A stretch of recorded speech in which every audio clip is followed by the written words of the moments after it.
think the cameras are on. Oh. Yeah. Oh no, for real? Wait, can you just... I thought. Hello, everybody out there in YouTube land. We are setting the studio up still. Give us a moment while we figure out. Did it? I think all I was supposed to do was turn on that button. I might just take this off for now. Okay. Oh, there I am. There you are. Yeah. So we have to turn each camera on. Hey guys. Okay. If you can hear me okay, can you please let me know in the comments, because we are using our new podcast studio out in the Gilbert Mindset Manor that I have this property with Marlon. You guys know Caroline lives here, and anyways, we've set up this whole studio, and I have no idea if you guys can hear me. Can you let me know if you can hear me? Let me message. Can you hear me okay? It should be taking from the microphone. We shall see. Let me see. See, like, we can change. Caroline will be here, and that's where she'll be. And that is the different camera angles. Super. Awesome. Awesome. People can hear us. This is great. And who you can't see right now is Teresa, who also lives here, and she's been amazing. She's helped us with all the labor in putting this podcast up. So thank you to Teresa, who is a new acquisition manager at Keekley in SoCal. So if any of you need SoCal deals, that is the gal to check out. So I feel weird because I'm looking at my laptop and not looking at the camera. Maybe if I should go like this. Hey, can you? This is all new. You can pretend like you have a camera on. Yeah, for sure. So Caroline, her poor little puppy Wesley, who we all love dearly, is sick right now, and so she went to the vet to go get him some medicine. And hopefully, I'm not breaking some HIPAA law by talking about the dog's health. Right? There's no HIPAA law around that. Today's focus is supposed to be around Batchleads. Batchleads is a system that I've used and use occasionally now. As if you guys were on the episode last week, we talked about how Caroline is really the focus on the direct to seller marketing, where for me, I'm more of a direct to wholesaler or agent. And on occasion, those folks ask me to talk to sellers. But we await to see if Caroline's coming. So at this time, if you guys have questions about what you're doing, I would love to call you up here. We can do some Q&A while we wait for Caroline to come here. Like I said, she was going to be running late. She's trying to take care of her doggy. But we'll love to see if you guys have any Q&A or any questions, and happy to answer. It could be anything. It could be wholesaling. It could be questions about creative deals, underwriting, anything. Happy to help while we wait for Caroline so that we can walk through Batchleads. Yeah, let me know. And nice to see you, Jessica Grace. I'm happy that you can hear me. Ilya and Deborah, thank you for, our new studio is coming together. Like I said, like, we have 3 cameras, one over there, one in front of me, and then another one over there, so that we can get different angles when we have people in the podcast, and it's just cooler. And then I, like, literally right before we went on live, I put the TV up, so it's not even connected yet, so it has no power source or anything, but that'll be the thing behind us, so that I think it's a perfect size too. If you guys look at the camera angle, like, it just ends, so that we can put our branding up there. One of the things that we're doing here, right? We're thinking very entrepreneurial.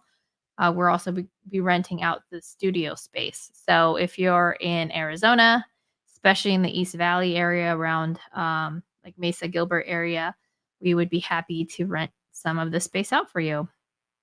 Let's see, Deborah.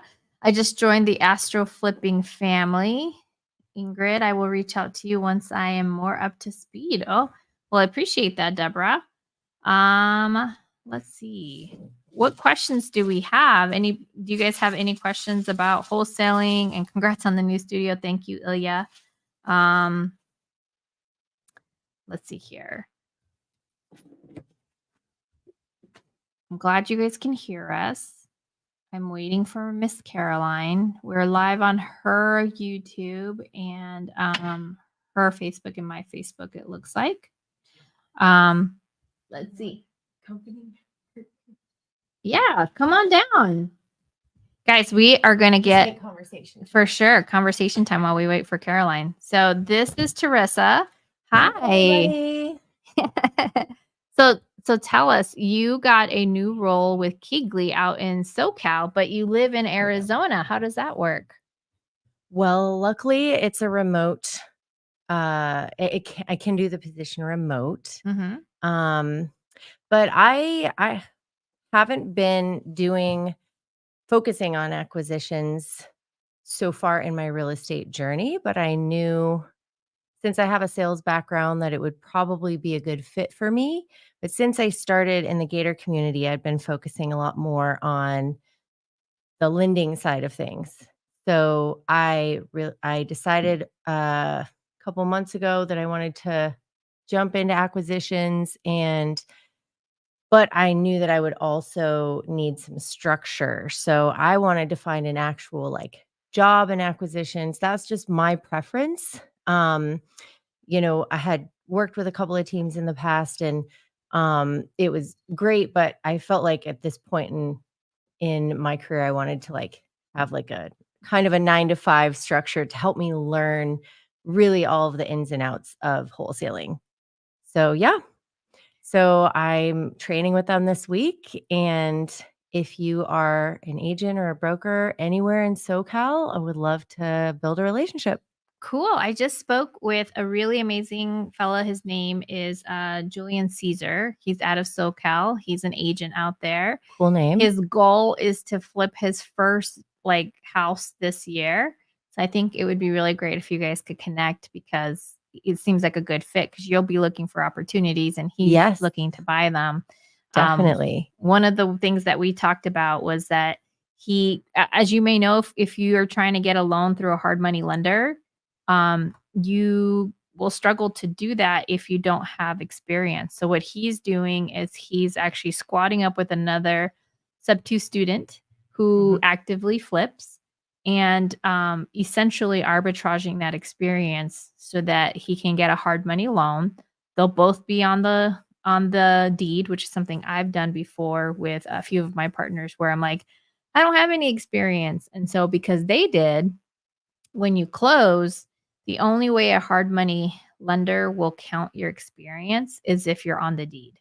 It doesn't matter if you have a JV agreement. It doesn't matter if you have a joint LLC, not well, if you have a joint LLC, then that would be on the deed. Count. Yeah, because that's still your LLC. Yep. But if you, let's say it's your LLC and I'm like, hey, Teresa, can we flip this house? And you're like, yeah, but I want to use my LLC on the deed. Well, let's just put a JV agreement, which is still a very reasonable thing to do. But if you are trying to build up your experience, a hard money lender will not use that as your experience. You have to be on the deed. So anyway, very interesting. Yeah. I think that I was going to say it's similar with the private money. Because, I was working on kind of originating private money loans for the last 6 months or so. And that was kind of a sticking point. It's like, okay, so there's a lot of new people that you want to help them get their first deal. And a lot of times they need gap funds, to do that flip. And they may not have experience, obviously, if they're new. And so but the lenders are always going to ask, what are the experience? Can I see some HUDs? And so if they may not need to necessarily be on the deed. I think private money lenders will be more comfortable with More a JV agreement and knowing at least that they are partnering with somebody that has experience, but the partnership is so important. Yeah. Well, and with private money lending, you probably have you can show your HUDs, and so your HUDs are probably good enough. So that's Mhm. interesting. Yeah. Because if you're doing a JV, title company should be paying you directly. Like that's probably the best way to do it. I had a wholesale fee that I once was a part of, and he took all the money home, right?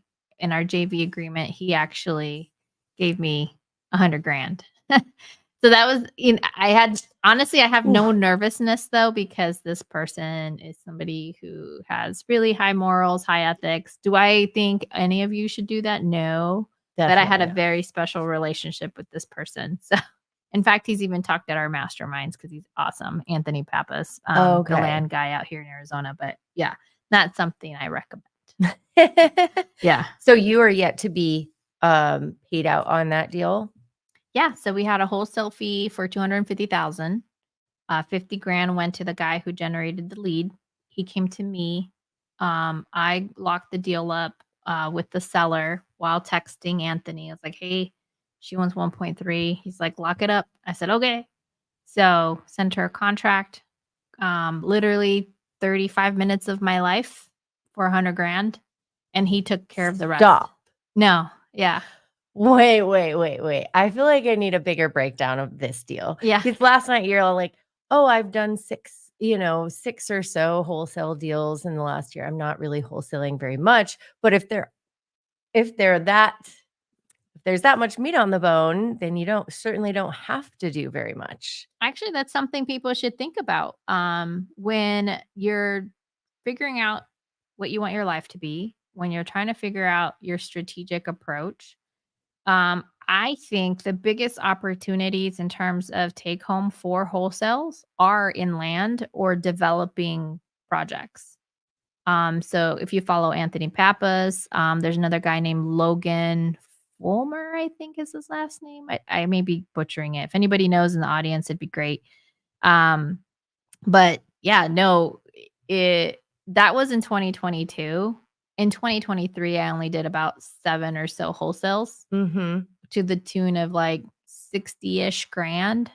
But I also acquired 7 properties. Mhm. So for me, last year was more about buying properties than it was about wholesaling. Sure. And mind you, I still have a W-2. Yeah. So for me, like, that was plenty of activity. Oh, yes. So, Definitely. But that big one was a land deal. yeah, that was in Okay. 2022. It was well, I thought it was a land deal, and, come to find out it was really a failed development deal. So what happened was the gal who was doing this, she got the site plans, she got everything ready for 10 townhouses in Sedona. By the way, it's also Sedona, so it's Ah.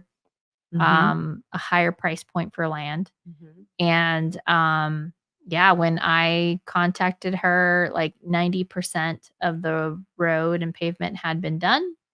Um, and barely any of the structures had been completed. She had permits that were soon to expire in the next 2 months, maybe 3. So it was pertinent to find somebody who was going to buy it quickly and then get going really, really fast. So What had happened with her?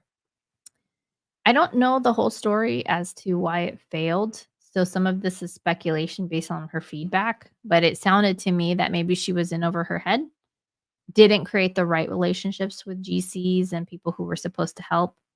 Again, Sedona's a very small community, so there's only Mhm. so many resources, and Mhm. so if you're going to burn bridges, those are really difficult bridges to come back from. So, Yes. yeah. Mm. Mhm. That makes sense. Man, and it sounds like maybe she was kind of in it somewhat alone, potentially. Yes, working by herself to do this. That's another great Huge point. project to take on alone. Yeah, for sure.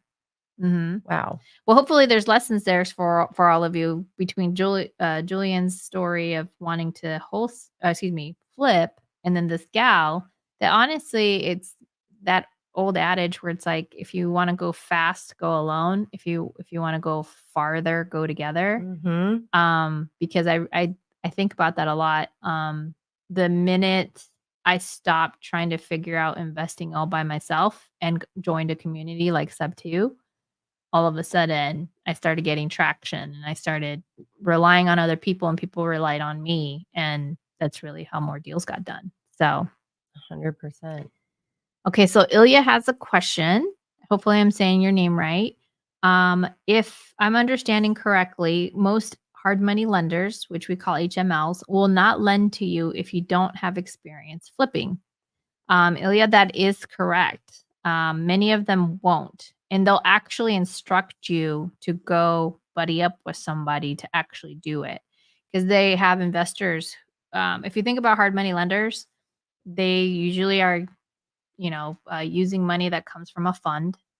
And in that fund, they have specific performance requirements. You can't say guarantee because there's no guarantees, but specific performances. So if I gave a fund like 100 grand or something like that, they're like, okay, we're going to traject a 7 to 8% performance, and it's truly passive income.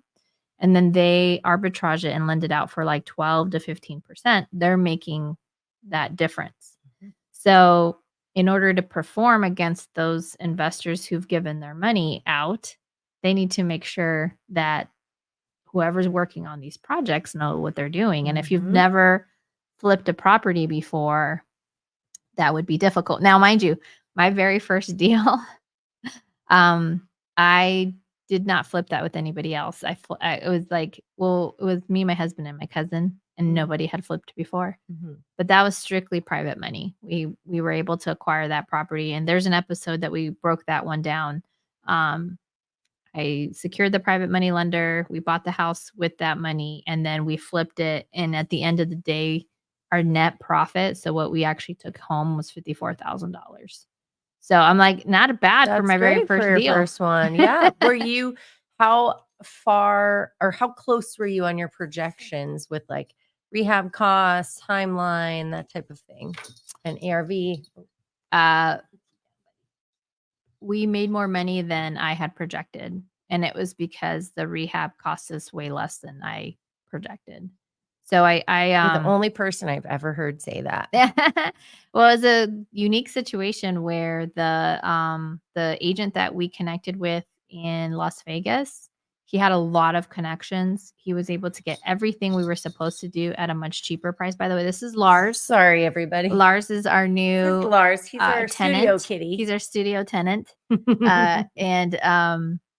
Yeah, because of that, I think I was expecting our rehab to be around 25-30K. Our whole rehab was 15. So Wow. yeah. That is awesome. That is not a typical story. That was a very unique story. And how long did that take you? So I got it under contract in September of 21. We had to give the seller a 30-day extension. So we gave him a holdback. So we closed on it technically with private money at the end of September. We got the property in the beginning of November.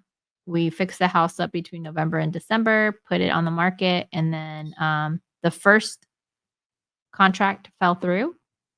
And then the second contract, we were actually able to get more money. And so we closed on it in mid-February of 22. So yeah. So from September through February, I mean, that's how long the process was.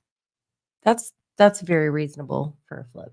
Oh, absolutely. Yeah, especially at that time of year. Well, and it was a cosmetic flip.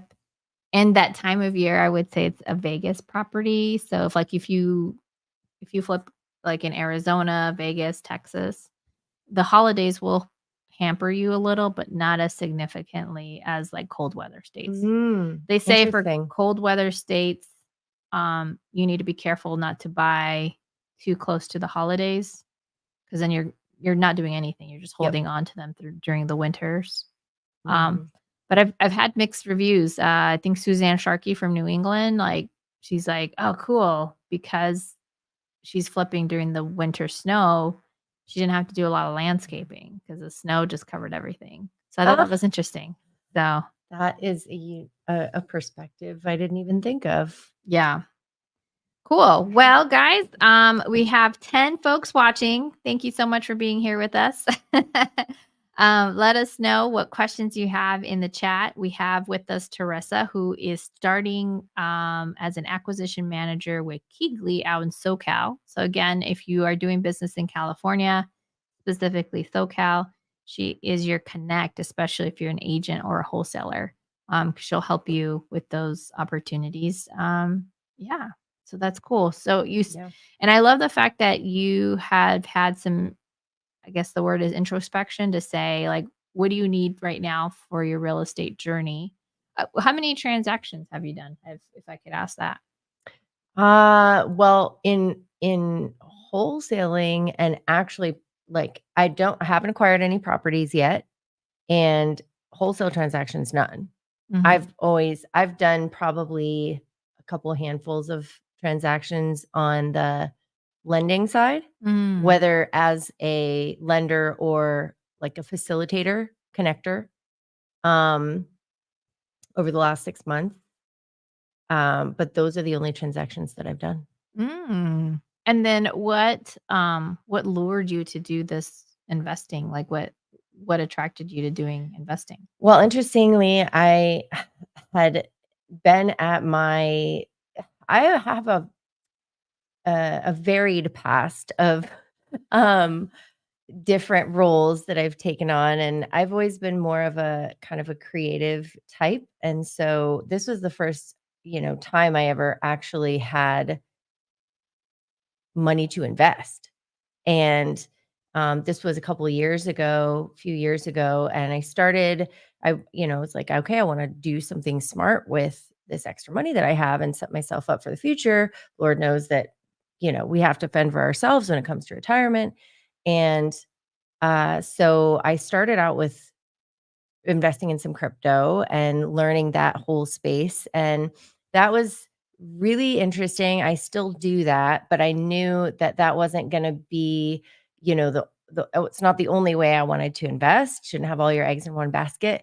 And there's so much about that world that's like so over my head that I'm never going to be like super proficient at it. Mhm. I'll just hodl everything I have and then, you know, touch it in like a decade. Mm. But then I was also looking for potentially buying my first home. And so wanted to learn about real estate and investing. It's very concrete, it's like real numbers, real houses, real buildings and people. Um, and so I just started consuming, learning, listening to Bigger Pockets. Of course, I found Pace on one of the interviews, and I was like, this is the person that I want to learn from. Mhm. Um, and then as soon as I jumped into any more of Pace's content and world Mhm. and joined Gator first, I was like, okay, we're off to the races. Mhm. Now there's this whole world. I honestly did not even know that like real estate investing was something people did as like full time, like Mm. their job. I just did not understand it at all. Had Mhm. no experience. Yeah. So For the record, neither did I. And I was an agent for like 7 years before I came into the community, 8 years, and I had no idea. I had no idea. Like, I had a couple of investor clients, but none that I thought had like a full day job of just doing this. It's mostly like every once in a while they'd buy a rental. And so, yeah. yeah, nothing like full blown. Like, I didn't even know what wholesaling was. Like, I was an agent and I did not know what wholesaling was. It did not. Still happens. Yeah, it's not something brokerages talk about. It's not something they like socialize. And and the times that I have heard brokerages finally talk about it, it's generally in a negative connotation. Mhm. And so that's why for those of you who do DTA, direct to agent, it's really an uphill battle because there's no comprehensive way of brokerages really like addressing it. And here's my belief, it's also because they themselves don't know it well enough. For sure. They don't know it. They don't even know, like, we were just talking about it today in one of my trainings that um the form for like assigning a contract is a California Association of Realtors form. Like it is a form the state Association of Realtors puts out, but realtors they're like, what is this? This is illegal. No, but it came from the state Association of Realtors. Like it's not illegal or they wouldn't put it out. Yeah. So they have no real idea about it. And then, of course, they're probably just thinking it depending on how you present it to them and how you interact with them in your relationship with them, they're going to think, oh, this is scammy. Like this is, not good. You're not taking care of me or the seller. But it shouldn't be like that. They should understand it because you should be educating them. And there's a lot more now that do. I've met many realtors that are also wholesalers. Yeah. Hello. Yeah. Me included. Yeah. Like it's almost like all the realtors I know, not all of them, but like 50% seem to also be wholesaling these days just because things have changed. They had to be creative. Yeah. I honestly think that the agent of the future is going to have that comprehensive background. They have to in order to really exist. At least in states, not California. The reason I say California may be a little different is because the high price points may allow for that to continue, like more traditionally. But I mean, I've had plenty of agent friends who've had to go and get day jobs because with listings being down, demand being up, but not enough inventory, like everybody's like, if you ever post on Facebook, like I have a friend who's thinking about selling, do we know a good realtor? Like that's usually, 100. If you Shark want your Tank. stuff to go more viral on your pages, just make a post like that and you'll have everybody tagging a realtor person they know. And I think in the state of Arizona, we had 80,000 licensees. 80,000 licensees. Oh my gosh. And I think now there's about 17,000 listings, but at one point we only had about 6,000. So imagine, right? Imagine all those licensees fighting for every little listing that becomes available. So for sure, it's a bit, it's a dog eat world, or wait, would dog eat dog world? Dog world. Yeah, agent eat agent world out there for sure. So Well, yeah, like like Peace always says, the more tools you have in your tool belt, the more you're gonna be able to get done. The more people you're gonna be able to help, and the more money you're gonna be able to make. Because like you have a solution for every possible scenario. Great, you learn now you know how to wholesale in addition to list something or be a buyer's agent, but in addition to wholesaling, if you can't wholesale it cash or the seller has a tricky situation, you now know how to use creative finance in these different extra tricky situations. So there's really no deal you can't get done at that point. Totally. I say that about myself. Like if I can't make it work for you, either you're asking too much or personalities don't drive. Because there is something to be said about speaking the language of certain sellers and being able to communicate them in a way that they connect with you. And if you can't connect with them, they'll probably move on, even though you have all the solutions in the world for them. So there's an aspect of that. So Caroline said she's almost home. I'm so excited. I really wanted her to be a part of this inaugural podcast room because we love Caroline. So I'm excited she's still going to be here. So even if we have to stay on longer, we will make sure she's on this very first live the face-to-face podcast. Let's see. Jennifer Burdick said, and they have a license, so it makes them valuable. More tools. Absolutely. So if you're a wholesaler out there and you reach out to me and you say, Ingrid, should I get my license? My answer is going to be yes. The very first thing I do is I scorch the earth of all you wholesalers out there with my license. In fact, I was talking to a seller today. One of his properties is in pre-foreclosure. It's like a wrap on a wrap. He says he only buys his creative deals in Arizona as a contract for deed or an agreement for sale. And he is in default with the original trustor. So it's going to be around 20K to reinstate that loan. And then he wants 20K on top of that because that's the part that he would have missed out as part of keeping the Mhm. property and selling. Like he would have made a whole lot more than that. But anyways, when I was talking to him, um, he's like, "Wow, and you have your license? Wow, he said, "Wow, you're a gem because you're really hard to find as a licensed agent." So again, if you're trying to make yourself more unique in the marketplace and more valuable, I mean, I was called a gem, okay? Like You are a gem, Ingrid, with or without your license. I appreciate that. So because of that, I mean, this is an investor who's been doing creative deals for I think longer than Pace because that was part of the conversation we had.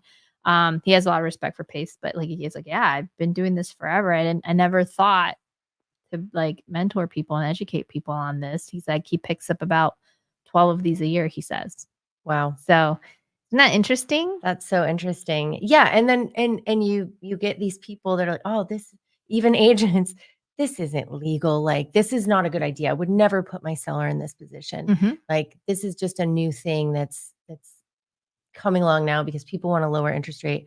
No, like, this has been a tool in the tool belt for Mhm. so long, Mhm. and veterans have been using this strategy. Mhm. Just because more people are using it now because there's more situations that necessitate it doesn't mean that it's a shady thing to do. It's just an untraditional thing to do. Mhm. Exactly. And it's harder. It's definitely harder to negotiate sometimes these situations. And there's just more paperwork. It's just Mhm. not as straightforward. You have to learn more. Mhm. So a lot of people, including agents, just don't take the time to learn those things. And Yeah. even brokerages don't teach those things a lot of the time.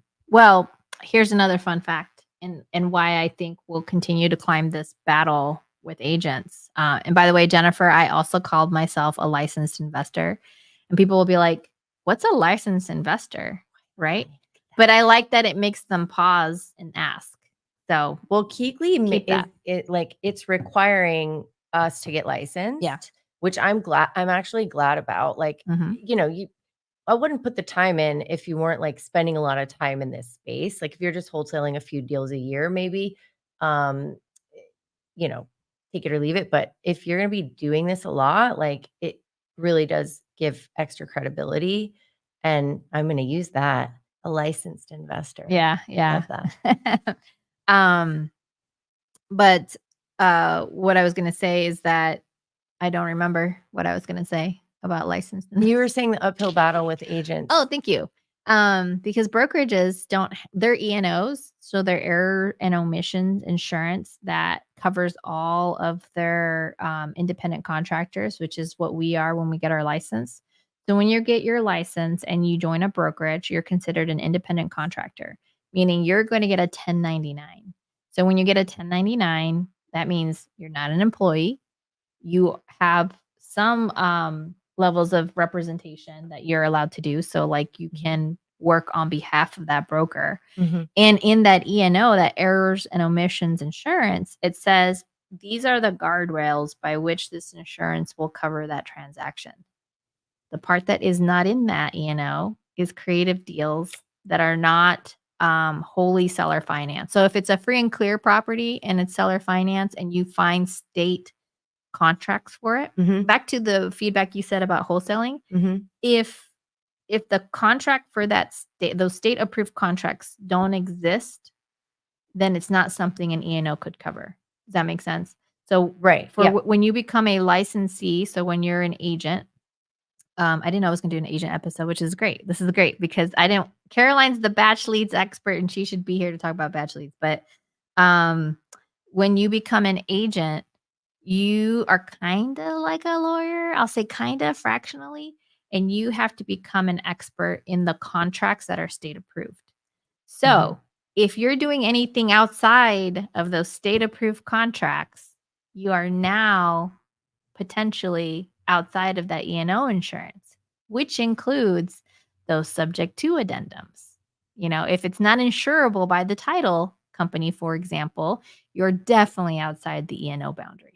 So do states ever have a because if it's a legal, process, do states have approved contracts for those types of things for creative different creative scenarios, or only seller finance free and clear? I am not aware of any state approved subject to contracts. Probably because that would create issues with mortgage companies and things like that.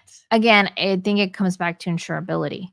For example, it is definitely legal for you to buy a house in the coast of Florida, right? It's legal. Uh-huh. Will you be able to get insurance on it?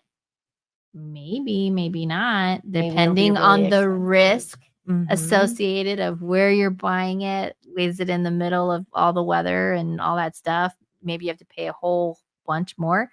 E&O works the same way. Errors and omissions says, like, here's the boundary lines. If you're past that boundary line, this insurance doesn't cover it. And for right now, subject to what we call subject to, which is a subject to deed transfer or an agreement. I think agreement for sales are actually covered. That part I'm not 100%. No, they're not, because they're wraps. Forgive me, they're not. Oh, you are an encyclopedia Yeah. of these things, Ingrid. But seller financing is covered. So if you find a free and clear property and a seller willing to sell it on seller financing, that is covered. And that's the one type of creative finance I know is okay. Or lease options, those are okay too. But even on a lease option, as an agent, you're getting paid as a rental more than you're getting paid as a sale transaction. So Mhm. very, very different structure. So anyway, there you go. Oh, I just blew Jennifer's mind. She's got a little emoji or whatever that's called. Emoticon? I don't know. Emoji. Right? Emoji. Mm-hmm. So you're now just getting started with Keegley. How long until you have to have your license? I think we get 6 months. 6 months to get I licensed? think 5 months, 6 months, something like that. Mm. So I'm gonna have to start working on that very soon. I Mm. honestly don't know what to expect with all of that. I'm like, well, I feel like I know so much already. But then that's a whole nother side of things that I don't know how much I'll really need to use, but it'll be a good experience, and I can take it back to different states that I want to get licensed in. If it's always going to lend credibility no matter where I go. Yeah. So 100%. yeah, And I'm glad about it. And from a tax purpose, way easier to claim real estate professional. That's very true. Yeah. That's very true. I didn't even think of that. The funny part is that my husband got his license in 2017, and I've had my license since 2013. But we leverage him as the real estate professional on our taxes, even though technically I think I work on real estate more than he does. It's just easier to explain to the IRS, okay, this guy, that's all he does every day is real estate. Mhm. So when you have like a W-2, you know what I mean? So hi, Marlene's Medina says hello out there. I'm Ooh. listening to you guys while you're going, so I've been paying attention. Oh, we have our Oh, Ginger yeah, with nice. us. Come on down, sister. Hello. Look at our Okay, thank Ginger. Caroline Thank is you for here. joining and filling. Are you sure? Yeah, You guys had a great conversation. No, I think we should just continue. We'll change the description on Yeah. this. Let's focus on some of the transitioning of becoming an agent. Let me fix this camera real quick. You're good. Well, you know what? Can you guys hear me on the live? Let's make sure everybody can hear me. I was just shoving pills into my dog's mouth, so excuse me for being. He seems better Right. today. He does. He does I'm seem better. so Well, glad. so for everybody, I don't know what camera's looking at me. This is showing everybody. That's Okay, showing. cool. I'm gonna go live on Instagram just so everybody can jump in here. But my dog sadly is not feeling so hot. And yesterday, Teresa, I was actually on the phone. I was like, thank God for Teresa, because you watched him when I went to go get. I just felt awful. My poor dog never gets sick, and he potentially has valley fever. If you're not from Phoenix, it's terrifying. It's like a fungus and like super. Yeah, he's underneath you. There you are, bud. Super healthy typically, and just overnight limping really heavily, coughing.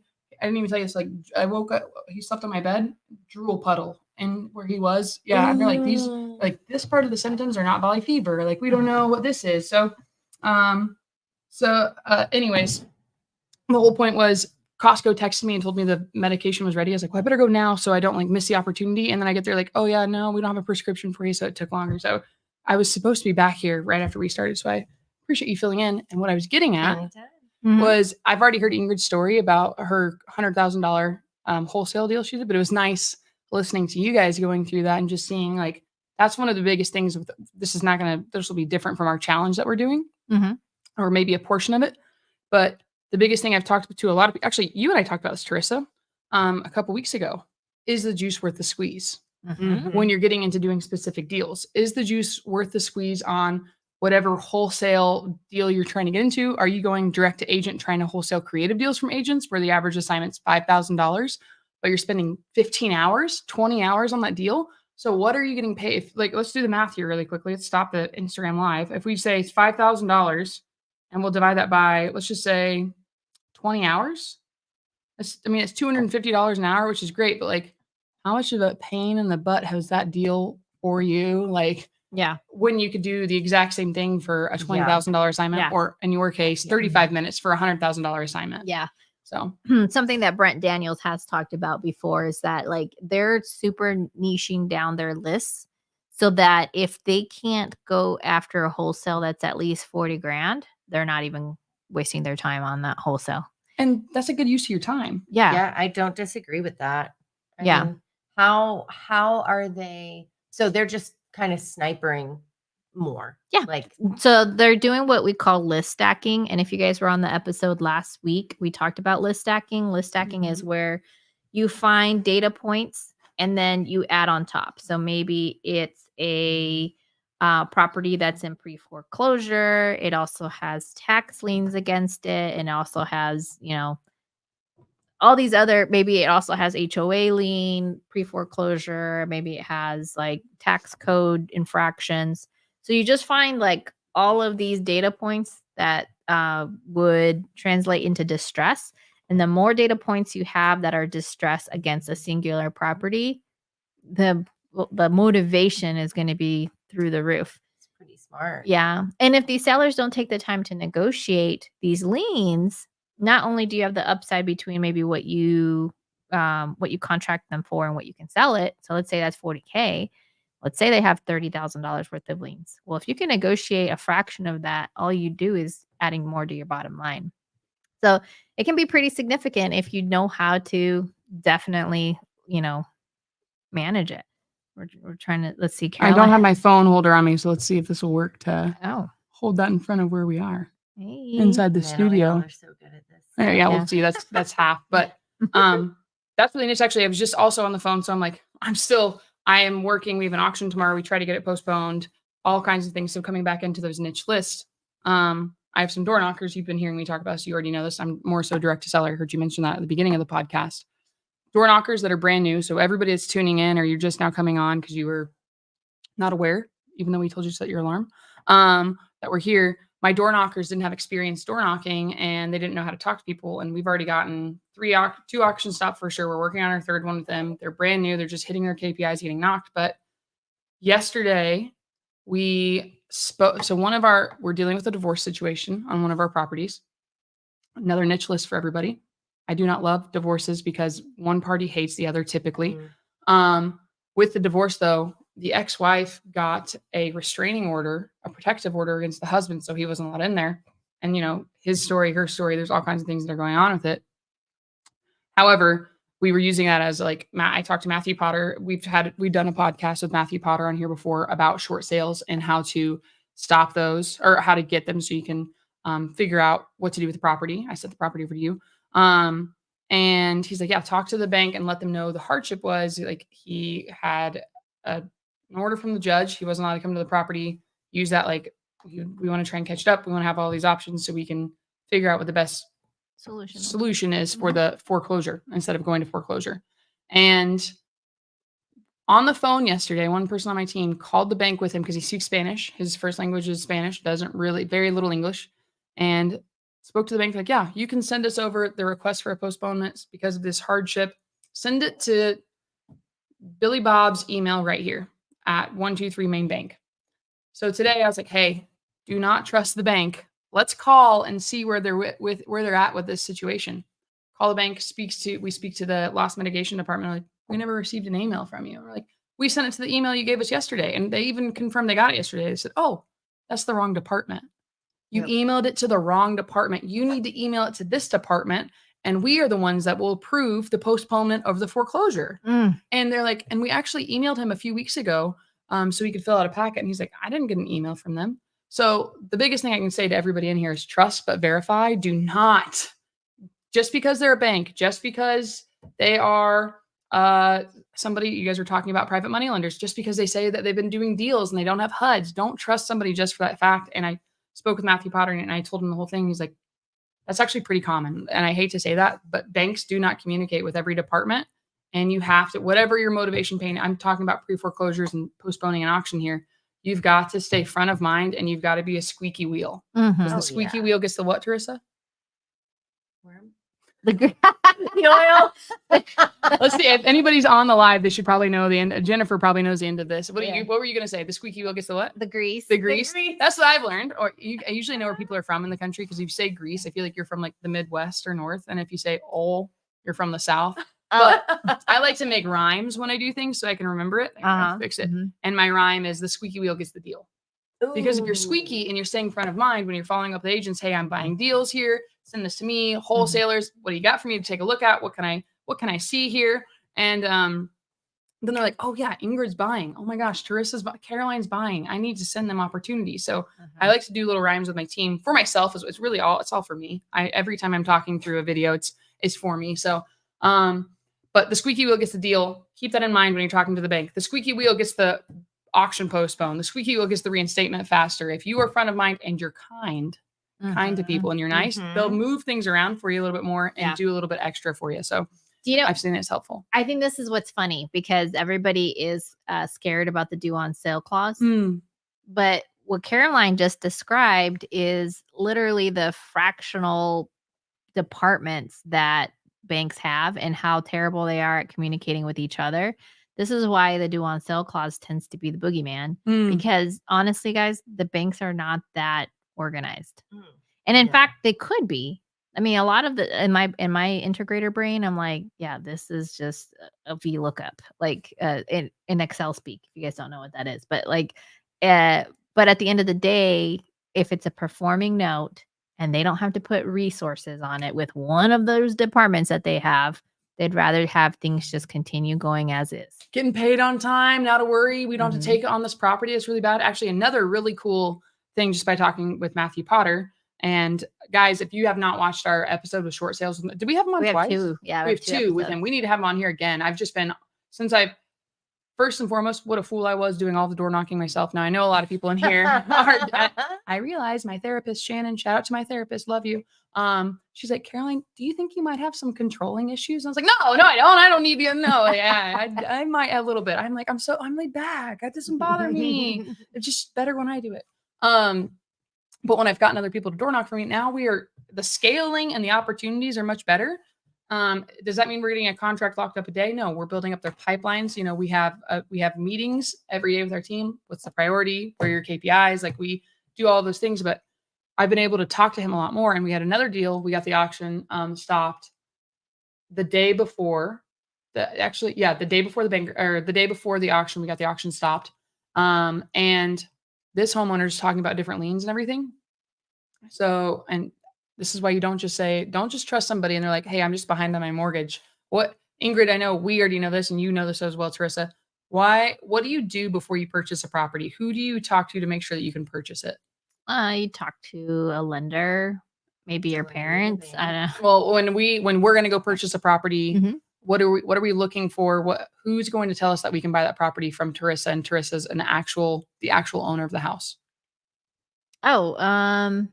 Well, I look at the county records and then identify who does the identification and confirms she is who she says she is. Title does. Title. And what else is title looking for? What are we looking for before we purchase a property? To see if there's any other liens against the property. If there's any other liens against the property. So we're always looking we want a title report. We don't just take something at face value. Yeah. I was trying to, Another whole Title yeah. report and title commitment. We want to Ooh. know that title will commit to that transaction based on the things that are on there. Oh, nice. Okay. So like title, when you say title commitment, they're saying Teresa says who she says she is. We have, documentation. We checked her out. She's legit. Yeah. Okay. Because you can get title insurance and protect yourself. Correct. So I have a property. I got title insurance. I remember texting her and all this. I'm like, should I just get title insurance to be safe? She's like, absolutely. And thank God I got the court case went in my way, but you always just want to have peace of mind. I want to be able to sleep at night. Now, with this gentleman, house is upside down. I sent it to you. You had a potential buyer for it. House is upside down. Roof is leaking with solar on top of it, and just a ton of work that needed to happen. Wait, is this the East Mesa one? No, this is one that's way up in like North Phoenix, like Scottsdale, North. I sent it to you almost a month ago now. It's like a modular home. That modular home. Oh, yeah. Yeah. So we're looking at it. His ARV in the house is $290. He payoff is $260. Needs like $40,000 worth of work. So it's upside down. Right. With it being upside down, we're like, well, dude, like, what do you want? To tell you guys what a motivated seller looks like. This guy was like, send me a contract tonight. Just send me a contract. I'll sell you the house. And we're like, why have you not been able to sell this? And I didn't even realize this was listed on market. Our door knocker went over there. Didn't know it was listed on market. Agent was a wholesaler, was not able to sell it. Had a bunch of wholesalers come walk it. They're like, nah, it's too upside down. He's like, I spoke with him on the phone. I don't know if we're going to be your buyer for this. If we were your buyer, what were you hoping to get for this property? And he was like, if you gave me $1,000, I'd be happy. So guys, this is a property here in Phoenix. It is very upside down, but like, I didn't know that until I was like, why does he only want $1,000? And then we look into it more and it tells you like, oh, this has got issues. Matthew Potter, though, the gentleman, we talked to him 2 days before the auction. We're like, dude, if you want to do something, talk to Matthew Potter. Matthew Potter was like, yeah, it looks like this is probably your best route. He ended up filing for a bankruptcy after consulting some people. But Matthew talked to him today. He's like, I'm so excited to tell you an update on our guy. And I was like, oh, great. Tell me. We didn't get the title report back yet because we didn't pull title. We're just seeing like what can happen for the short sale. Matthew's doing all the title report. There was a $90,000, I want to say he said it was an arrest lien payback for criminal activity on the home. So not only was this guy upside down because of the renovations that needed to happen, there's also a lien on the property for $90,000. So we know what happens here, but I don't know if everybody else on this right now would know what happens. Like, Ingrid, when you are going to purchase a house, who gets paid first? Whoever's in first position. First position. So when you're buying a property, nobody buys a house with cash. Typically, if you're going to go the mindset manner, $1 million home, you're not going to come, here's $1 million for this house. You're like, how can I make my money work for me? I'm going to go put my money elsewhere. With that, we go and get first position loan would be your mortgage. And then there's more liens. Everything else, those are second position. So I say this because another homeowner I was helping you deal with all kinds of squirrely people that don't pay their bills and stuff. Yeah. A guy was like, well, can I just sell my house for cash to you? Can we just not tell the bank and I'll just sell it? How about you give me $300,000 for the house for cash and I'll just give it to you? And I was like, it doesn't work that way. You got to go through the title company and I got to make sure like you are actually the owner. You have the rights to sell this property and like these mortgages have to be paid off first. So if we would have gone the traditional route still, now knowing this, if say it didn't need any work and we could just take it and it would cash flow, it didn't cash flow. That was the other issue. There was a $90,000 lien on the property. So they're going to get their lien paid off before you can ever sell the property. So whenever you're doing these things, you want to make sure you get your title report to know what's going on with the property. But Matthew was like, oh, we're getting that wiped away with all of this going through the short sale and everything. I was like, that's incredible. Like, how would that? Yeah. Cause he knows how to work with specific people. So you don't have to know everything. You just got to know the right person. I was listening on my way back over here. What did you say? When you want to go fast, you go alone. But when you want to go farther, you go together. So it's not about what you know, it's about who you know that can help you get to the next level.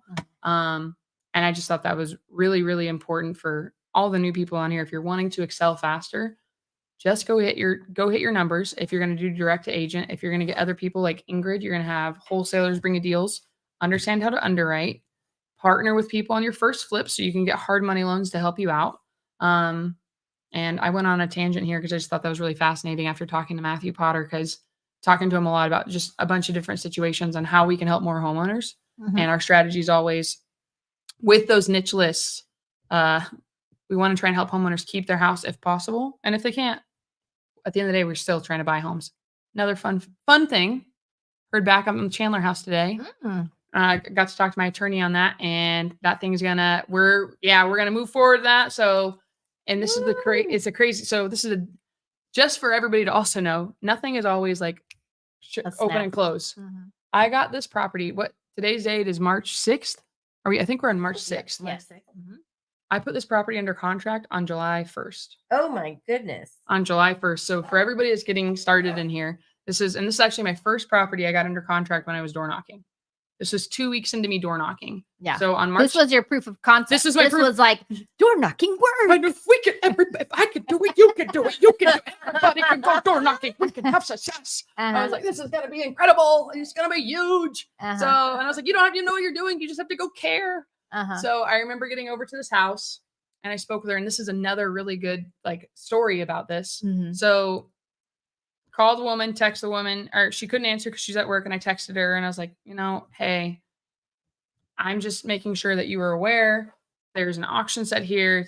Who has presented solutions to you? And she's like, oh my gosh, nobody's presented solutions. I'm like, well, would you like to go through them? And I remember her text was like, I don't know why I wouldn't want to try and go through the solutions. I'm like, yeah, so these are your options. And she's like, I don't even like it here. It's hot. My dog hates it. It's expensive.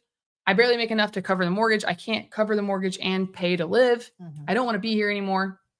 I want to sell. I was like, this is like my 30th person I've spoken to, my 50th person. I'm like, this is incredible. Finally, everything they said, they're right. It is just about hitting your numbers. Mhm. So I speak to her and I was like, well, when are you off of work? She's like 4:00. I was like, how about we set up a phone call for 4:30? And she's like, perfect. 4:30 comes around, dial, nothing. Double dial, nothing. I'm like, she was in my grasp. She did want to sell. Why was I not faster? And I was like, you know what? It's only a 25-minute drive. Let's go. So I drove over there. I get there a little after 5. And it's an area that there were 2 very expensive SUVs in front of the house. Mhm. And can you imagine what was going through my head? What did you think I was thinking? Sellers lie. Buyers are liars. Sellers are worse. Not even that. I was just like, because it was the first day of notice. And I was like, no, man, like, oh, somebody else got there before me. Mhm. Somebody got there before me and they interrupted her. So she couldn't answer my phone call. And I remember I was like, well, I'm going to park down the road a little bit. And I sat in my car and I waited. I was like, I'm just going to wait and see. Like, You're like so I'm staking up. yeah, straight up. And I'm like sitting in my car, like under my thing. And they come out and I'm like, I'm not here for you. And I remember when they came out, though, the 2 investors came out, they got in the driveway. They had a manila folder with papers. And one of them had a manila folder with papers in his hand, looked at the other guy and they high-fived each other like they right in the driveway. And I was like, Oh my god. that was the other thing. I was just like, dang, this was the most motivated seller of all time. How did I not get there? Like, why did I say a phone call? I should have said I'll be over there at 4. Like, what a fool. So all of this, like, gosh, this is screaming motivation. I can't wait to see where this story goes. So so when I'm doing this, I'm like, you know what? What do I have to lose? What do I have to lose? Let's just go door knock it after they leave. So playing on my phone, like texting somebody, I'm like, I can't believe like they just high-fived. Like, should I go over here? Is this really the best use of my time? Man, I should be talking to other leads. And you're like, you're already there. Talk to them. So I go up and knock on the door and she's by. I was like, hi, hey, it's Caroline. I was texting you earlier. I tried calling at 4:30. And I was already in the area. I was not drove all the way over there. I was like, I just wanted to make sure that you had everything. She's like, yeah, I'm good. And I was like, okay, well, here are the options. I can't even remember what our conversation was. She has a Ring doorbell. I should see if there's footage from July that would catch it all. Built rapport with her. And she's like, you know what? It's hot. Would you like to come in? I was like, sure. Came inside. We spoke. And then we sat down at her living room and she had like the card from the guy there. I was like, who was it? Who was here? Like, who's trying to, like, now, great. Now I'm going to go see what else do they have locked up? Like, man, this is my competition. Yeah. And speaking to her, and I was like, well, just tell me what's going on. Like, got to hear her entire life story. She's just been overwhelmed. Her husband had passed away. All of these things. She, again, hates it here. She's like, yeah, I think I just want to sell, but it was July. So you haven't experienced a July here yet. July in Phoenix. Hopefully I won't. July in Phoenix is hot. I'd say I feel like We're September. worth it. We're yeah. worth it. There's a pool in the backyard. It's true. It's Just gotta honestly, take a little vacation. yeah, it's not that bad if you're going from air conditioning to air conditioning anyways. How often are you Yeah. enjoy the good weather now? You're working. You're gonna be busy then. You're You gonna know be what? doing You can something rent my good. you can rent my Sedona property in the There you summer. go. Go up and stay. That's very nice. I've stayed at it. If you guys are looking to stay in Sedona, Ingrid has. It's actually the perfect location because you're right by Really? Devil's Bridge. She's by all of the really cool trails in Sedona. So if you're going up to Sedona, right down the road from the good pizza spot, West Sedona. West Mhm. Sedona. Anyways, back off of my ADD tangent. So speak to her, listen to her, and I walk her through all of her options. And she's like, yeah, this guy was just here, but he was really aggressive. He just kept telling me, he's like, well, I'll buy your house. Let me buy your house. Like, I'll buy your house. And I was like, well, I didn't comp the property. Here's the other thing, guys. I door knocked it, didn't comp it, didn't know anything about it. And I was like, well, I like it. And this is actually not too far from Ingrid's house. I'm like, I wanted to live over here. I was like, this is right by a pickleball place. Like, I used to live over here. I'd manifest. I'm like, wow, manifesting works. Like, it's real. And getting in front of it, so just listen to her and walk through it all. She I didn't even know what to offer her. I was like, well, what were you hoping to get for this home? And she's like, well, this other guy just said he'd give me like $300,000 for my house. I'm like, that sounds actually really good. Okay, all right, great. Now that I understand that, I was like, well, what do you want? She's like, I don't know. I was like, well, I'm not saying I can, but like what her big priorities were. She wanted to be able to buy a house next year. She'd rent for a little bit to rebuild her credit because her credit was in the 500s because she has not been paying her mortgage. Other bills have been piling up. Can I do a fun fact? Yeah. If anybody is behind on their payments, they cannot buy another property for 12 months of consistent payments. So that's the soonest they'd be able to buy anyway. So if you're helping anybody in pre-foreclosure and they're like, I absolutely need to buy, whenever, if they say like 6 months from now, give them the reality check that they actually need 12 months of consistent mortgage payments before they can even qualify for a loan. Fascinating. I actually did not know that. So that's really good. That, You learned something new. You called me the encyclopedia. Yeah, there you go. But you Good actually are. encyclopedia. That's why you do these things. What did she still owe on the house? Her payoff was $275. Oh, Yeah. Yeah. So, but her main thing was she's behind. She can't afford everything. She hates it here. It's too hot. None of her friends live nearby. Her kids, I think she has one kid not nearby, like doesn't want to be here anymore. So I spoke with her and I went through everything and I was like, I mean, and the thing was it's July and she hates the heat and she wanted to stay until the fall to sell. She just wanted to get through the hot time of the year. And if she worked with this guy, he was like, yeah, I'll give you, $300,000 cash for the home because it needs work. He went his entire thing on her. But you have to, you have to move out like right before the auction. And the auction was like in September 12th, September 20th. I can't remember. And it's still going to be hot here. And she's like, that doesn't really give me much time. I don't want to move in the heat. And I was like, well, I'm not saying I can, but if I could get you, $10,000-$15,000 if possible. And I'm not saying I can. I got to talk to my partner. If I could get you $10,000 to $15,000, help you stay in here until like October, till like Halloweenish, so it's not so hot. Help you rebuild your credit. And I think those are the main things. And you weren't in a rush right now. I covered all of the closing costs, and I helped you. And I even told her, I was like, oh, I gave her that part first. I was like, what would you want to do next? She's like, well, I'd want to know more. What is that option? I was like, well, we buy houses creatively. We'll catch up the back payments. I'll pay the mortgage while you're here because I know you can't. So I was gonna like deduct everything. And I'll give you some time, and then I'm gonna buy the property, and I'm just gonna start making the payments on your behalf. That's a simple way of explaining subject to. I'm not going into all the details. Yeah, of subject don't to. say subject to people. You're gonna confuse them. There's no reason I'm giving all the mechanics. Try and keep it really simple, like you're explaining it to a child. Mhm. Much easier when you do it that way. With that, I told her that, and then the other thing is after I remember I was explaining it roughly, and I was there for 2 hours on Friday night. It was a Friday night, and I was like, I have plans. She's like probably exhausted. She just worked a full day. There were some random strangers here before me. There's another random ginger in here. Like I kind of want to go about my life. And I was like, how about this? I'm a big visual learner. I didn't have like my iPad or a pen and paper with me. I was like, what if I come back tomorrow and give you some more details on this? Because I didn't want to melt her mind right then. Yeah. And she's like, yeah, that'd be great. And I was like, I'll come back. When should I come back? Well, I work. And I came back after she worked. And I was there for another 2 hours the next day. And I wrote it out and I gave her like a drawing. It's like, this is how it's going to work. This is, this is what you're going to get. You can see everything. I remember I had the contracts in my car. I never go up with a contract in my hand. It's always, I don't want to be like overwhelming. I don't want to be like those guys with got a contract in my hand. So, we were talking. I was like, well, this is what we'll do. This is what it looks like. She's like, great. I just want the phone calls to stop. I want people to leave me alone. I don't want people knocking on my door. I want to rebuild my credit. Got all the things that were important to her. And then I remember her saying like, I can even call around and see if we can potentially, like, with the money you have, use that to maybe sell or finance a property over there. Cause like she wanted to live in the Midwest. It was like Tennessee or Kentucky. Like her payments for a mortgage there would be like $300, $500 a month. So I was like, I can help you with that. And she's like, that's great. Let's just put this. I remember her being like, let's put this one under contract right now. Can you go get the contracts out of your car? She asked me twice. I was like, well, would you like me to help you look? That's great. Let's deal with this at the moment. I was like, say less. Went to my car, got the property under contract. We were good to go. And then That's what a motivated seller looks like. oh yeah, so motivated. Dang, Told me that twice. is She's like, so I'm so glad amazing. you want to help me. Go to the car. Put me under contract right now. And I was like, okay, well, we'll get you under contract. And then what I did got her under contract, and she's like, well, can you catch it up before the end of July? So this is the 1st of July. She wanted to know if we could close and catch up the statements by the 31st, so we could like help her start rebuilding her credit. I was like, yeah, sure. We just need the loan reinstatement amounts. Bank was taking a while, and then I went to Montana, and I'm like interacting with her, and I remember her saying, I had given her the copies of everything. She's like, you know what? She spoke with her parent. Is there anybody else who'd have an opinion on this? If you wanted to sell, does anybody else matter? She's like, no, I'm the decision maker here. Like, it's all me. I was like, okay.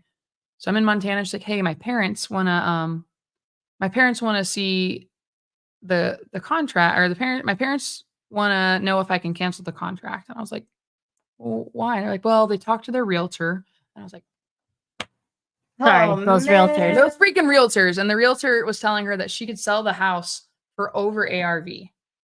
So at the time, the ARV was $450,000. So I get this house, like $300,000, whatever it was. And the ARV was $450,000 at the time. And I'm like, well, you told me like the roof is original and the air conditioning is original. There was like a hole in the ceiling. Like there's just like, it needs updating. I was like, it probably needs like $65,000, $70,000 of updating to be able to sell for $450,000, let alone $50,000 over whatever the ARV is. And when I was speaking to her, she was like, well, their realtor thinks that they can get more money for this. And, I really would like to get more. And I was like, well, what happened? Like, I thought your priority was wanting to rebuild your credit, getting you some money, giving you time until October. And like, there's no guarantee your realtor is going to be able, like, is your realtor going to buy this? Are they going to guarantee that they can stop the auction? So I went her through everything. And as soon as she told me about the realtor, I was like, oh man. And I filed a memorandum. Because we use Pace's contracts, and it says you can file the memorandum. They've agreed to it.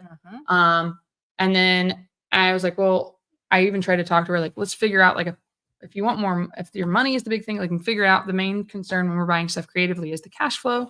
How can we make it function well? And then she just stopped responding to me. We had set up a call, and I was like, okay. Well, I was like, she's got to make a decision. Like, her auction date's like September 12th or whatever it was. So I'm just going to sit here and wait. And then I got served like what is it even called? I got served like a notice. They're like, hey, we see that you have a memorandum filed. No, we don't want you to have a memorandum. We'll give you $10,000 to release the memorandum, or we're going to take you to court. And I was like, I remember like I think I'd been like, I just got back into town, or I was sick. I got the email like the same day. Like I had like 24 hours to respond, and I checked my email in the morning, didn't have it the next day. For some reason, I didn't check it like a Tuesday morning. And I was like, oh my gosh, I have until Tuesday at 5 p.m. to say something. It was like 3 o'clock. And I was like, oh man, what's going to happen if I don't tell them, like, no, I'm going to fight you, or yeah, you can release my memorandum. And I remember contacting, hi, Linda. I remember I texted Pace, and he called me. He's like, did you use my contracts? I'm like, yeah. He's like, you're good. Like you're airtight. Don't worry about it. I'm like, okay. He's like, here's my attorney, use them. This is going to be good. And the attorney that wrote up the contract. So like, no, you have this case looks really good. So anyways, where I messed up though, I listened to the attorney a little bit too. So anyways, we spoke with Pace, spoke with the attorney, like, you don't need to fold. You did everything. You're protected. Yep. You did everything you said you were going to do. You're ready to perform. You were ready to perform. Just because an agent tells the seller they can get more money doesn't guarantee that they can get more money. So again, how many months has this been? Like a million months. Well, we've I'm been- curious, like, did they reinstate the loan? They did. Oh, okay. So that was the other thing. I was like, well, I don't know what she's going to do. Like her auction's like in 2 weeks. I guess we'll see. And I remember speaking to her because I was like, my first options before buying a house are like reinstating the loan. I'm like, can you reinstate the loan? She's like, no, I can't. I said, well, can your family help you? No, my family can't help me. Any friends can help you? No. Do you have retirement? No. Do you have 401k? No. So she told me like nobody can help her. She just wants to move on to the next chapter of her life. So I'm like, I don't know how she's going to be able to afford this. Mhm. Found out she took out a loan against her deceased husband or something. And yeah, and I was like, saw that after the fact, but I was like, okay, so she took out a loan to pay for an attorney because she thought she was gonna, be able to razzle dazzle, kick me out. Not this ginger. Yeah, not me. This ginger's persistent. So, anyways, but this has been going on forever, and I've had like 3 private money lenders ready to go on this, and they're like, "What's happening?" I'm like, "Still waiting." I remember I lost 3 of them immediately. I'm like, when I know more, I'll reach back out to you. Like, I'm just waiting to see if we can close on this. So, where I messed up, what I was going to say, is I spoke a little too much to the attorney. I should have been consulting Pace back and forth the whole time. This is my first time ever potentially having a litigation. And I was like, I don't know what you do here. And Pace like, you're ironclad. Like, just listen to what the attorney's going to say. So I listened to him, and they had sent us over a counter, I think. Mhm. And they were like, well, hey, if you're not going to release the memorandum, let's like try and like handle this outside of court because it'll get expensive with legal fees, all of the things that are going to happen in court. How about you buy this house since we think it can sell for 500,000, still above it. Now today the ARV is up there by 500,000, but they're like, since we think that it can sell for 500,000, true ARV at this time was 450. We'll sell it to you for 420. I'm like, absolutely not. What do you mean you're going to sell it to me at 420? No. And the great thing is I'm buying the subject too. So how many bedrooms is this? I thought it was 4 bedrooms. But this house is a 6-bedroom. Right here, we're in right now. Oh, this is a this 6.3, 6.4, This is a 5, 4.5, 6, 4.5. 6, 4.5, and we have a pool. There's no pool at this house. What's the mortgage on this property? $4,600. Okay, this is a nicer house than the property that I have right now. That house is a 4.2, 2-car garage, does not have a pool. The monthly payment on that house is $1,300 a month. Yeah, Solid. $1,300 a month. So like the reason I was like, absolutely not. I'm not giving you losing cash. this. Yeah, I was like the interest rate's like 2.7%. I was like, no, cash flows too good for me to let this go. Now, if it was just like if I had just gone with a regular wholesale contract, like a cash contract at like 300, and I was like, well, if I don't want to like go back to court, fine, back and forth. But because of that interest rate and the payment, I'm like, as a long-term rental, this can just rent out at $3,000 a month. If I turn this into a midterm rental or a pad split, I'm looking at $5,000 to $7,000 a month on cash flow. I'm like, the cash flow is too good on this. So that's why it's like, I'm not going to back off of this property. And I don't want to, sometimes I don't want to bother Pace. I try and give him like, hey, I know you're busy, you got a lot on your plate. I'll just like tell you, thank you so much. And I'll talk to you every once in a while. And I talk to Pace. I'm like, hey, listen, the attorney, so they sent us 420. And my attorney's like, we'll send them back a counter. And I remember talking to you and we're like, 320. Let's just shoot 320. Like we'll go up a little bit. I think my attorney actually sent over 330 instead of 320. I'm like, whatever. But with that 320 or 330, whatever it was, they were like, absolutely not. If you came up, they're like, well, how about 380? And I'm like, no, if I'm going to go up, there still needs to be cash flow because ARV is 450 at this point. It needs like $65,000 worth of work for us to make it worth our while. If now I'm going to change this into a cash purchase sale, because I was listening to the attorney, and the attorney, if you guys aren't familiar, attorneys don't really want to go to court. They want to like handle things outside of it. So like, how can you settle? How can we get in and out of this? And I was like, I would really rather just like, I would like to keep it as a subject too. So I haven't told you, I kind of mentioned this to you, and I talked to Pace a little bit more. Yes, I want you to keep it as subject to and come live closer to me. Yeah. So that That would be Auntie Caroline's house because the kids go to school in that neighborhood. literally, yeah. But come hang out with me before. Yeah, there you go. Yeah. You go out of town. I'd be like, look, man, mom and dad have stuff to do after work. You just go to Auntie Caroline's house. Like, just go kick it. chill. Literally, like their Go school. door knock They could with Auntie Caroline. they Yeah, could throw a baseball to Seriously. their school from the house. Yeah. So, my attorney's like, well, let's just try and settle. I'm like, man, I'd really like to keep this thing as a sub too. Like, it's just cash flows so well. And I talked to Pace. I'm like, hey, have you ever, or what would you do here? And he's like, why are you even countering with him? Like, it's not your contract's ironclad. I know it's ironclad. You can be covered. ask the attorney. So this is a key, my tip from Pace Morby to you. This was my tip. Ask the attorney how confident, because they're never going to say 100% chance we're going to win this. An attorney's never going to do that. Attorneys are going to play the safe waters. Like, I feel like we got a 6 out of 10. We're going to win. Like, it's pretty good. Pace was like, if the attorney says anything over a 5 out of 10 that they feel confident this will hold up in court, don't budge. And I should have asked them that sooner in the conversation with them. And after he was like, well, 3:30, like you guys, they want to let her stay in the property for 30 more days. Like they had their all contingencies. And I was like, you know what? I really want to keep this home. I would really like to just keep it instead of doing it a cash way and being out. So I was like, my attorney's name was Brian. I was like, Brian, on a scale of 1 to 10, 10 being 100% sure, 1 being no, how confident do you think how confident are you that we would win this if we took this to court? He's like, I feel like a 7 out of 10. I was like, Pace said, I was like, no, we're not budging. If we feel confident we can win this, like go back and just say, and so the way we're changing it now is I'm going to give her the difference from what she owes for a payoff right now to $330,000. I'm going to give her that lump sum up front because that's what I would have done if I bought it for cash. And then I'm just going to start making the payments on the property subject to.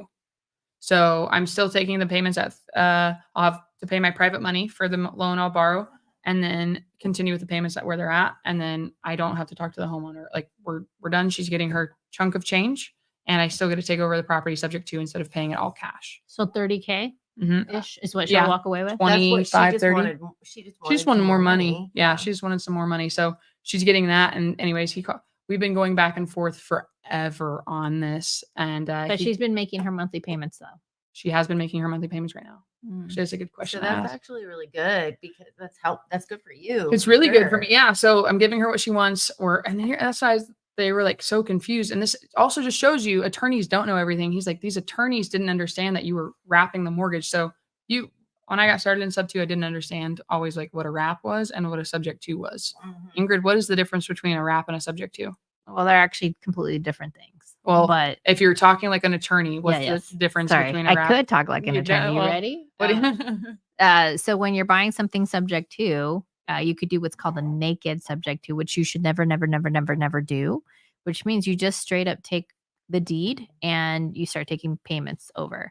But when you do a wrap or a mirror wrap is really what you should do at minimum, is where you're actually putting a deed of trust against the property so that the seller has an opportunity to foreclose on you if you do not perform.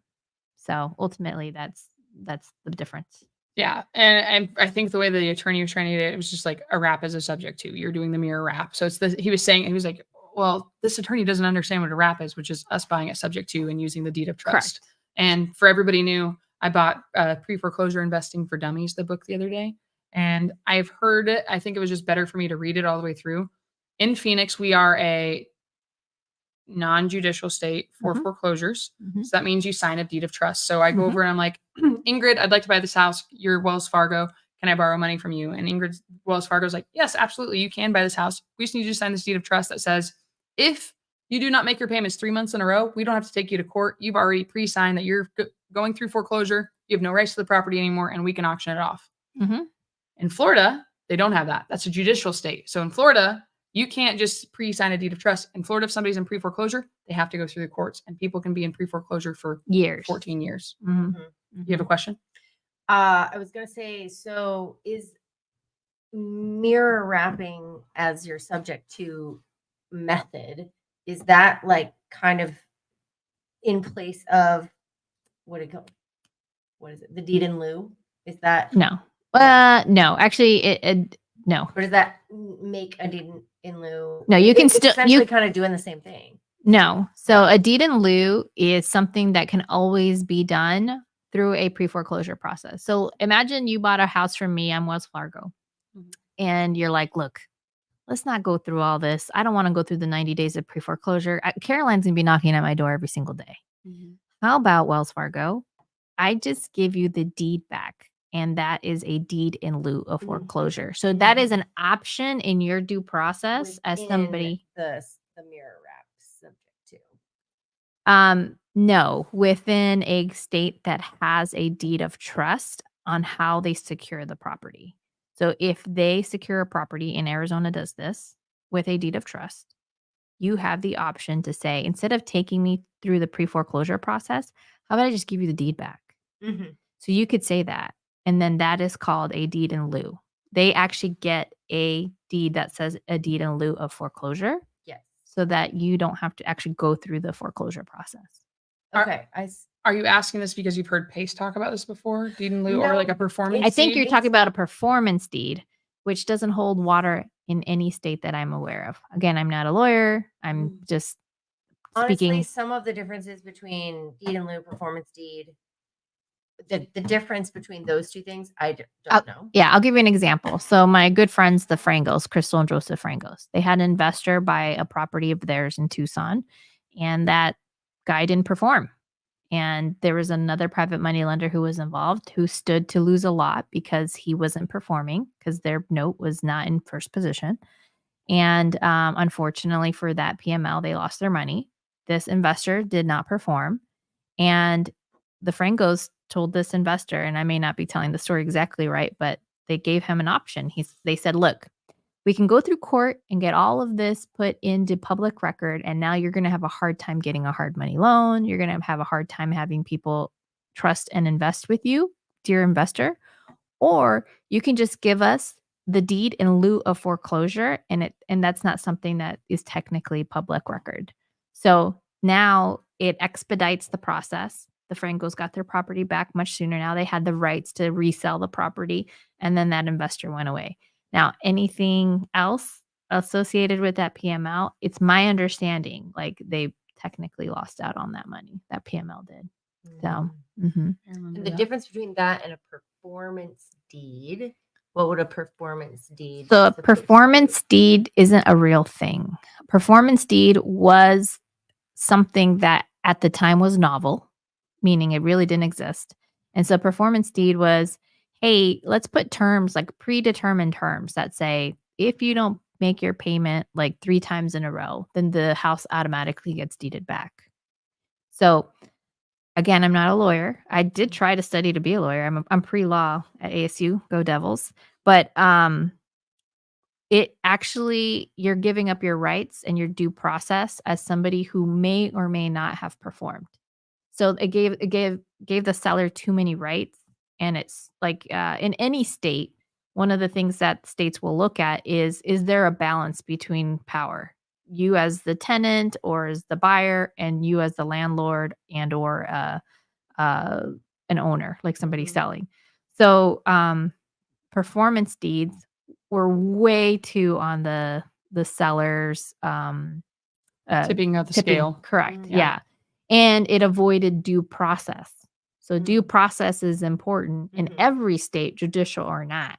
And so if there's already written law, which there's already written law that says if you don't perform and you're in default, you will do as whatever the letter of the law allows. So if the letter of the law says you have to go through a foreclosure process, well, that's what you do. An agreement for sale. In fact, in the state of Arizona, like we could get our property back in 10 days, so long as it's written in contract. And you could do something like that, like an agreement for sale. Texas is a little different, but Arizona, we could get our property back as long as we do all the things that the contract says, which is we have to provide notice. We have to give them an ability to perform and cure their breach of that contract. And that's a due process. The performance deed skipped that. It gave no due process. Gotcha. Mhm. Okay. That's why it's These not are not little worth the letter it's nuances written on. that I have not really picked apart yet. Is like, and that was a sticking point for me is these things. Mhm. And so, and then the difference between a naked wrap, I guess, and a mirror wrap is really just whether a deed of trust is filed against the property. Correct. A deed of trust protecting the seller, the person whose debt is the mortgage's name is under. Got you. Okay, that totally makes sense. Yeah. In fact, something that I just recently learned from Scott Horn is that you shouldn't even do a promissory note, just a deed of trust, because it adds more liability and more layers to a cake that already has enough layers. It's a lot of protection stuff, but it's good to understand those things, especially because each state has different laws. Yep. And you just don't know who's going to do what. I mean, there's also some judicial stuff here with the HOA foreclosures. Mhm. So you go because your HOA can foreclose on you. So Yeah. anyways, I don't know where I was at in my whole thing, but it was fascinating going through it. And now I just need to hear back from the attorney once they say, oh, I was bringing it up because their attorney didn't understand subject 2. Mm. And it was a real estate attorney. And they're like, I can't believe, he was just like, I can't believe that you're not getting how simple this is that you're talking about wrapping it. We're going to give her the equity. Oh, I remember when I was like, I want to go back. Like, I'll give her money. I'll give her more money. I want to take over the payment. I like this property because of the payment. Like a 4-bedroom, 2-bath house for $1,300 a month. You will never see that again in the city of Phoenix, Mhm. probably ever in our lifetimes, at least. Right. The interest rate is that low. Yeah. And I was like, why are they so opposed to this? I'm giving her the equity. I'm fixing up the house. I'm paying down the mortgage. It's only going to appreciate during this time. If for some reason, sorry, I put it on you while I was talking. I was just sitting on you now. If I'm paying all of these things down, if for some reason I miss a payment and we do everything, she's gonna get. If I miss enough, she's gonna get the property back and just can turn around and relist it with the money up front I'm giving her, Mhm. plus paying down the mortgage, plus fixing it up to 2024 standards. I'm like, where am I lost here? And I was like, can you make sure? And again, my attorney spoke with them and explained everything, and they still, I don't think, got it. Because I'm like, no, if you feel confident, we will litigate. And I went through it. I took notes on it, and I took Pace's notes. I took my notes with my attorney. They're like, well, if this happens, this is what we're going to do here. Sounds like they probably don't want to litigate because it's going to be expensive. But today he was on the phone with them. He emailed me. I missed his call, and he's like, hey, call me back. And I was like, okay. And he was like, I just got off the phone with the attorney, and they still didn't understand everything. And now it makes a lot more sense, and they're on board. Like, they're on board. They get it now. And this, and we did one more thing. I guess the seller had one objection to our agreement. It was like my inspection day. I think he said my inspection day was 10 days. I had 10 days after she moved out to go through and make sure she didn't trash it. Cause I'm just thinking like, Mhm. she could potentially, I've held up my bargain. I'm actually giving her more money. I'm still helping her rebuild her credit, which her biggest concern was. And the end of the day, I was like, there's nothing that's keeping her from just trashing the house when she leaves. Mhm. So originally my agreement was she'll get $5,000 at closing. And then before she did we had to do the memorandum and everything. She'd get $5,000 at closing. While she was in the house, I would continue to pay the mortgage for her, $1,300 a month. And then once the property is broom swept clean and she's moved out by October 31st, she'd receive the final $10,000 that she was going to get after title got the okay from me.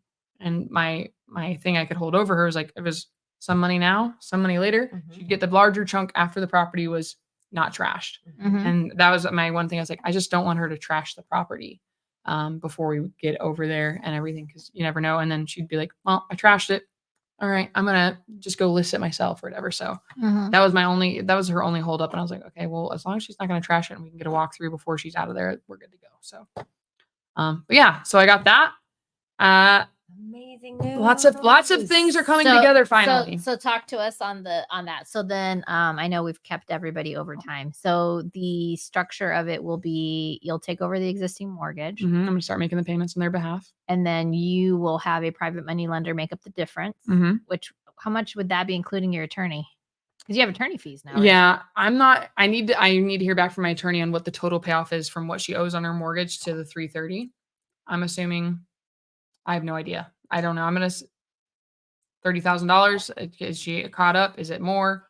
Yeah, but if she reinstated, she's probably at 275 now. She could be. Yeah, I don't know. So then see you're what she talking does. about 25 plus 30. That's 55 grand. Could be 55 up front. Yeah, I don't know. I need to Plus see closing. everything. Yeah, I love my money math. I know. So that's Yeah, why I'm I love like, it. wanna And know. so I don't know everything right now. I need to hear from my attorney. But Yeah. I mean, if I can, it's a livable property too. Like the roof does need to be repaired. There's just like if I just turned it into a pad, and then if I keep it as I don't think you could pad split in that neighborhood. there's no HOA. I understand. Why wouldn't you be able to pad split over there? Because you kind of have to understand the neighborhoods, and then that neighborhood you're talking about like frou people, right? Like Not right there though. There's a house next door. Mhm. There's tenant from when I had great rapport with the homeowner. Yeah. There are people there's like, I guess, a bunch of missionaries that live in the house next door across the street. There's some felons that always light fireworks off. That was their other complaint. She's like, I hate it here. I don't want to be here on the 4th of July because they light off nukes and stuff. You're Felons and missionaries. yeah. So yeah, you're Interesting thinking combo. of the really nice neighborhood on the other side of the school where there's like if we're 3 blocks away from my street, I think it's more Got it. foo-foo, but I think my street is a little more Blue collar. affordable. Yeah. Yeah. More blue collar. Yeah. So that's I was like, oh, I could do a pad split, but even if so I'm figuring out what my entire exit is, but still Even like, if you didn't do a complete pad split, even if you did a Rent by room or 4-bedroom something. rent by room and each one's $800, you're solid. exactly. So I need to figure out what everything is just to see where we are on the clear, like the whole situation. But Mhm. and this is another thing. So the auction, I actually probably should hop off here to check and see what my team's right and text me like, where are you? Because we have this auction we're trying to stop for tomorrow, and I need to send them documents. This guy, he's like, great. I finally got him on board. We reached out to him, got him on board originally, a different property, completely different property is what I'm talking about now. And he was on board. And then we couldn't get a hold of him anymore. We're like, well, I thought you wanted to, save your credit. Like, what happened here? And with him, got distracted on what I was saying. I was trying to remember that. So you have an auction you got to stop tomorrow, and then you're trying to get a hold of this guy. I'm sure he delayed your opportunity to Delay. Mhm. He delayed our opportunity. Why was I bringing this up? Man, ADD gets the best of you sometimes. I was We bringing were talking about the money part of. Oh, thank you. That's what I need. So he's like, yep, all right, I'll sign everything away. And I'm like, okay, but how far behind are you on your mortgage? How Mhm. many payments have you missed? And then what is your mortgage payment? He's like, well, my mortgage payment is $3,200 a month on that house. Well, we'd spoken to the ex-wife, and the ex-wife's like, well, our mortgage payment is $3,600. So I'm like, okay, these are $400 difference. Let's see what the facts are. It's just shy of $3,700 a month, actually. Mhm. And he's like, well, she's like, the wife told us, I don't know how we're in pre-foreclosure. Like, we just paid our monthly payment. And I'm like, okay. He told us he wasn't allowed in the property. They have not paid, like, and I need to see how this could have worked out.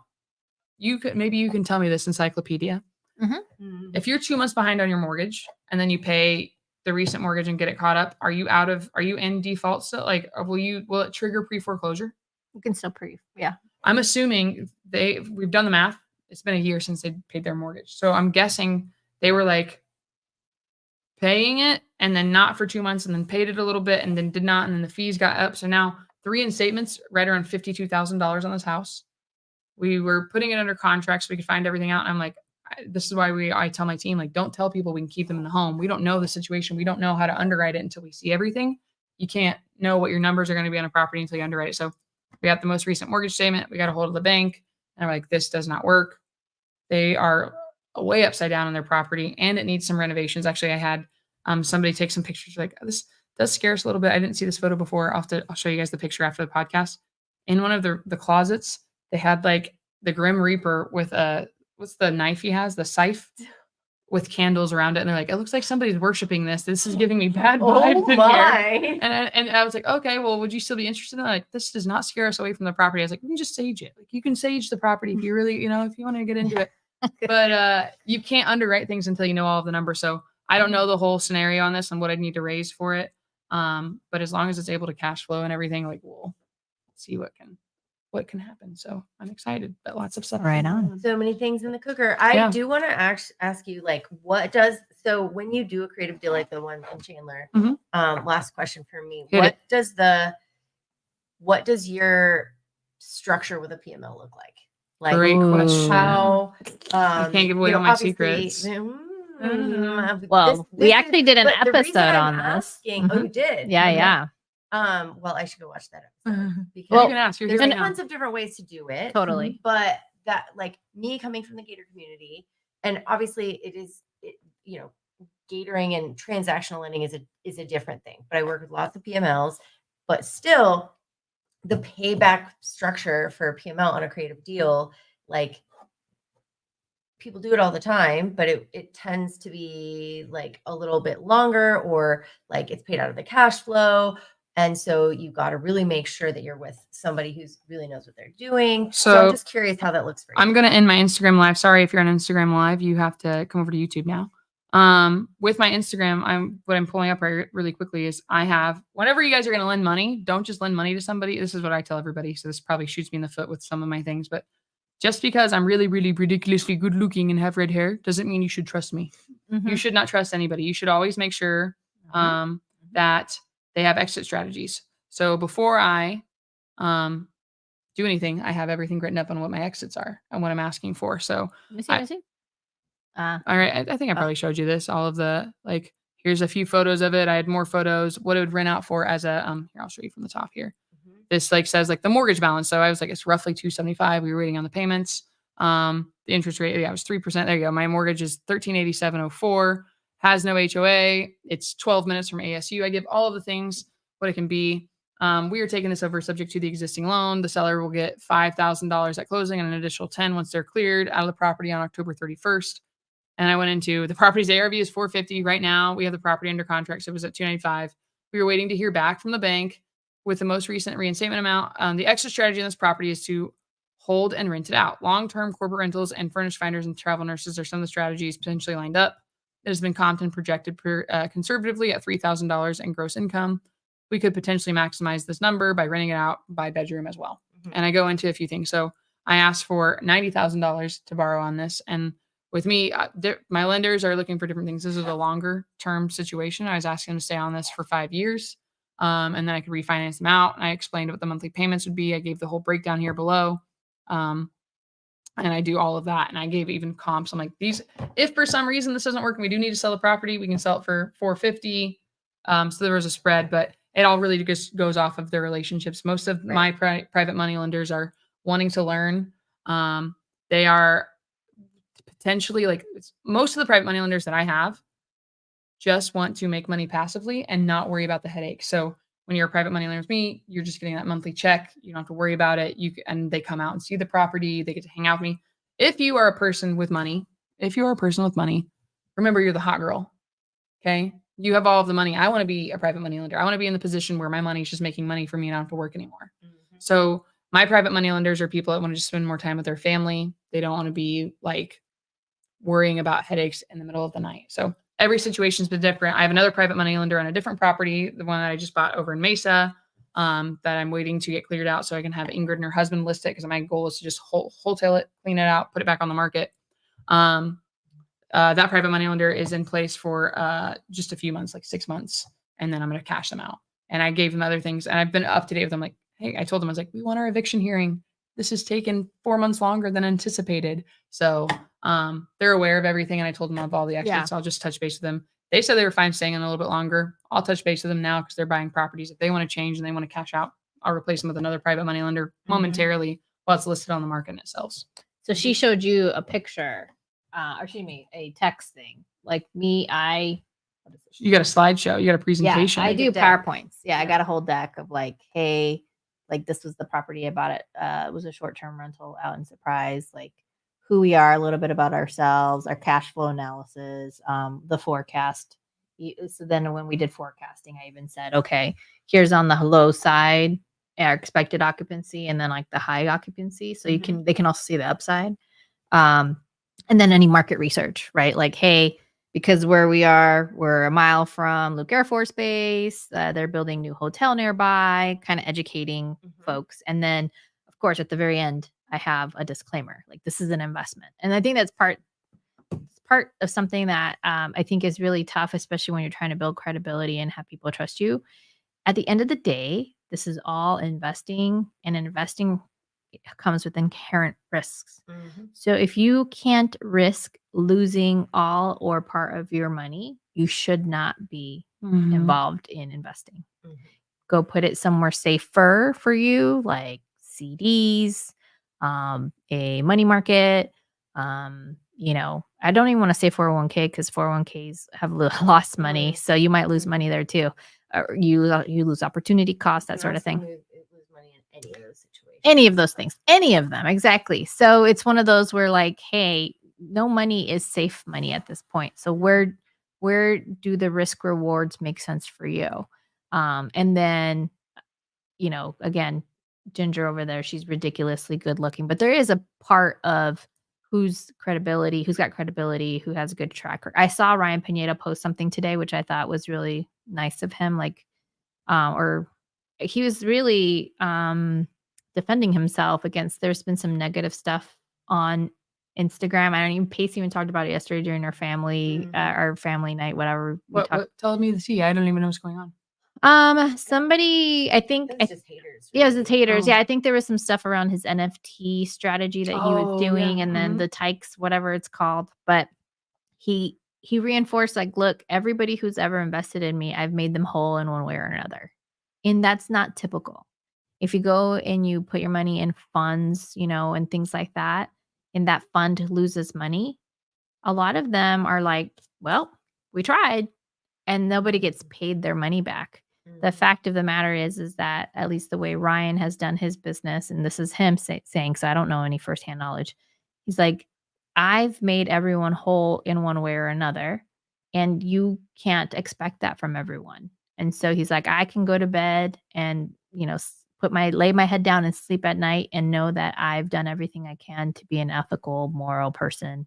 And I like, that's wonderful. Like, that's somebody who has the right values, in my opinion.